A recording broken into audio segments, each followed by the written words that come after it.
हमारे साथ असदुद्दीन ओवैसी साहब हैं, AIM के प्रमुख हैं और फिलहाल राजस्थान में अपनी पूरी पार्टी को लॉन्च करने के बाद में अब कार्यकारिणी तैयार कर रहे हैं, एक प्लेटफॉर्म तैयार कर चुके हैं।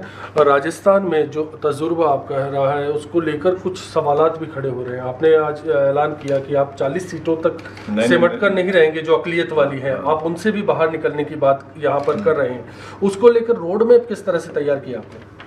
अभी तो फिलवक्त हमने एक 6 मेंबर्स की कमेटी बनाई है और ये लोग जिसके कन्वीनर होंगे जमील खान साहब, ये कोर कमेटी हमने बना दी है और ये लोग जुलाई एंड तक राजस्थान के मुख्तलिफ ज़िलों में जाकर पार्टी के संगठन को मेंबरशिप बनाएंगे और जुलाई के लास्ट वीक में हम लोग पार्टी का एक स्ट्रक्चर ऐलान कर देंगे।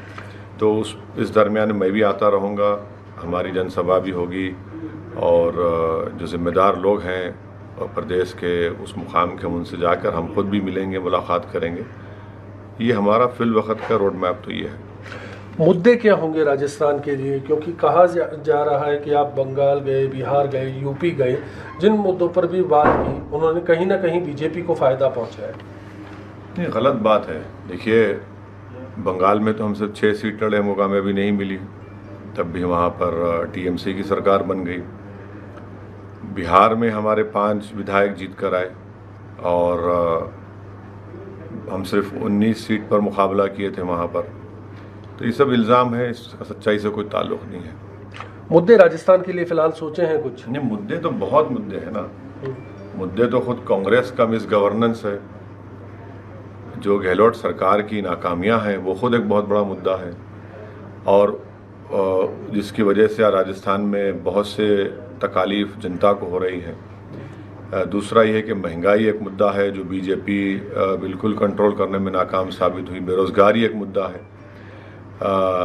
मुस्लिम अल्पसंख्यक समाज और दलित समाज को लेकर उनकी लीडरशिप को बनाना, उसको बढ़ाना, वो भी एक मुद्दा रहेगा। आपने एक और बात की कि हम थर्ड फ्रंट के लिए राजस्थान में तैयारी करेंगे, ना बीजेपी के साथ जाएंगे और ना ही कांग्रेस की बात करेंगे। तो थर्ड फ्रंट में क्या तैयारी है? मुझसे सवाल किया गया था कि क्या आप अलायंस के लिए तैयार हैं, तो हमने कहा कि भाई पहले तो हमने अपना काम शुरू किया है, हमको अपना काम अच्छा करना पड़ेगा, संगठन को मजबूत करना पड़ेगा। हाँ, जब वक्त आएगा तो यकीनन अलायंस के लिए हम बातचीत करेंगे, जो वक्त सही वक्त पर आएगा। चर्चा ये हो रही है फिलहाल कि आप कांग्रेस को सबसे ज़्यादा नुकसान करने वाले हैं और कांग्रेस ने भी ये इल्ज़ाम आप पर लगाया है कि आप बीजेपी की पार्ट बी की तरह काम कर रहे हैं। राजस्थान के जो अक़लियत के नेता हैं कांग्रेस से जुड़े हुए, वे साफ तौर पर कह रहे हैं कि आपका मकसद सिर्फ कांग्रेस को नुकसान पहुँचाना। सचिन पायलट हमारे दोस्त हैं, हम साथ में MP थे। वो नाराज़ होकर दिल्ली चले गए थे अपने विधायक को लेकर। वो उसमें हमारा रोल रहा क्या? एक मंत्री कह रहे हैं कि मुझे मंत्री पद नहीं चाहिए, मुझे काम करने का मौका नहीं मिलता है। एक कांग्रेस के मंत्री कह रहे हैं कि मुझे सिर्फ खबरस्तान के हद तक महदूद कर दिया गया है। फसाद होता है कैरोली में, वो किसकी वजह से हुआ है? और आज राजस्थान में करीब 35 लोकसभा राज्यसभा की सीटें हैं, उसमें हर बिरादरी को उनका रिप्रेजेंटेशन है। आप मुसलमान को नहीं देते हैं, वो भी हम जिम्मेदार हैं क्या? तो ये सब इस तरह की बातें करते हैं क्योंकि वो बेचारे फ्रस्ट्रेशन का शिकार हो चुके हैं और उन्हीं की गलतियों की वजह से मुझे लगता है कि राजस्थान में बहुत बुरा हाल होने वाला है कांग्रेस पार्टी का।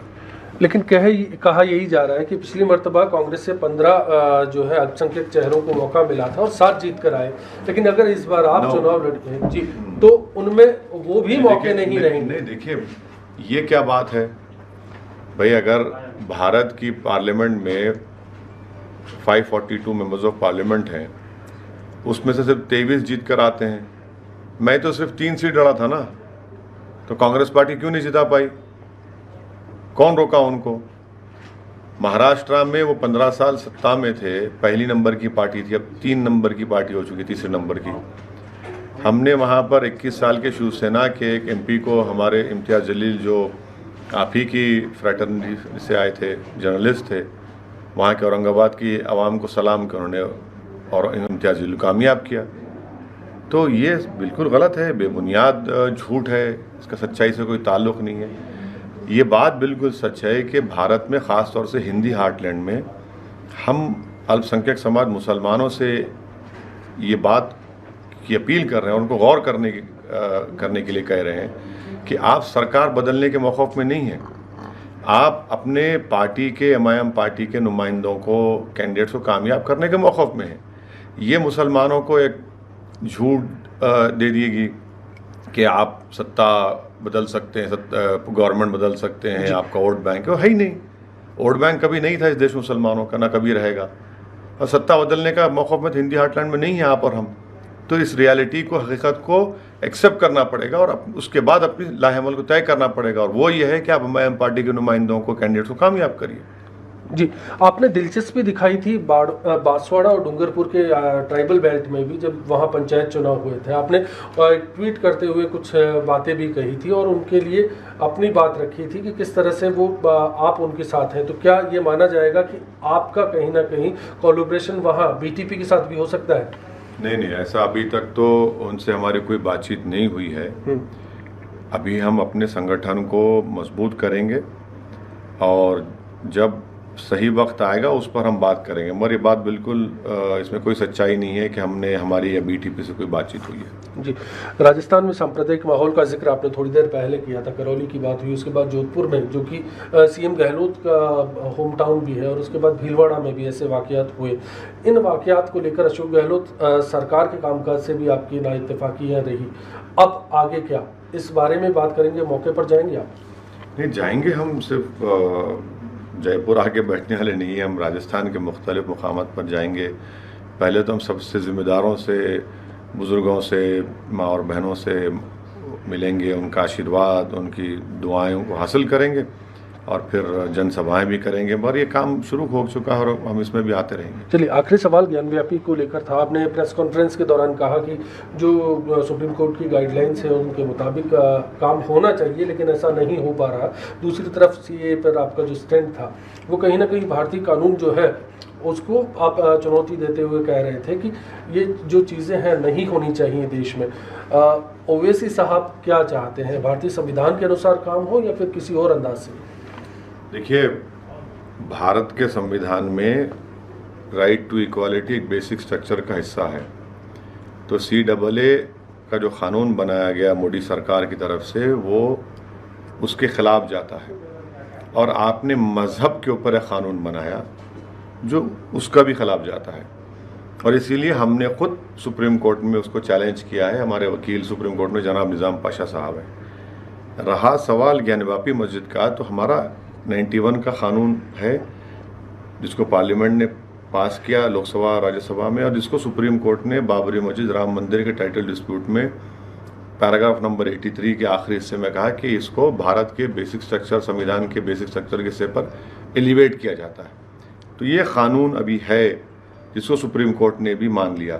तो अब 15 अगस्त को जो मंदिर और मस्जिद थी, कोई भी ऑर्गेनाइजेशन या शख्स उसके नेचर और कैरेक्टर को नहीं चेंज कर सकता।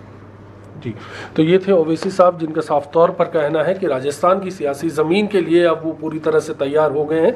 अब अगले दौरे सिर्फ जयपुर तक सीमित नहीं होंगे, पूरे राजस्थान में जाएंगे।